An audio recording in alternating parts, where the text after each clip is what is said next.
In a sweeping overhaul of the country's military leadership, the Nigerian President Bola Tinubu has appointed new service chiefs as part of the efforts to strengthen national security.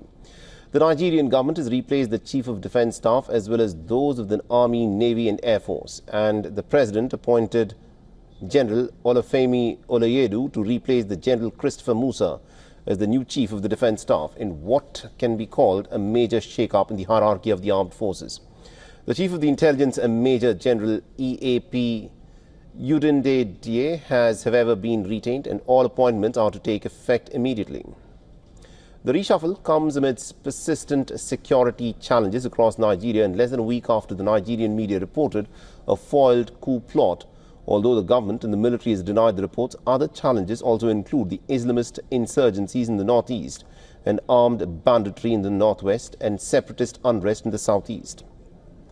The General Christoper Musa, who was appointed the Chief of Defence Staff in 2023 after President Tinubu came into office, had overseen multiple high-profile summits in the capital city of Abuja, drawing together defence officials from West Africa and the wider continent.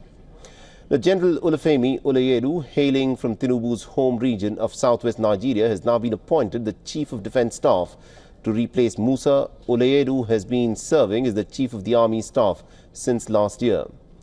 However, security challenges in Nigeria persist, with the country's long-running fight against Boko Haram, which is a homegrown armed group, and Islamic State West Africa province militants still raging in the northeast.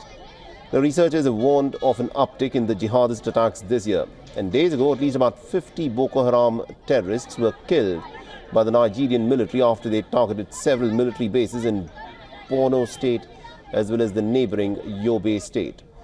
The reorganization comes at a time when power tussle has gripped Nigeria, with at least about 16 officers reportedly planning to overthrow Tinubu. The military has announced earlier this month that 16 officers had been arrested over the issue of indiscipline.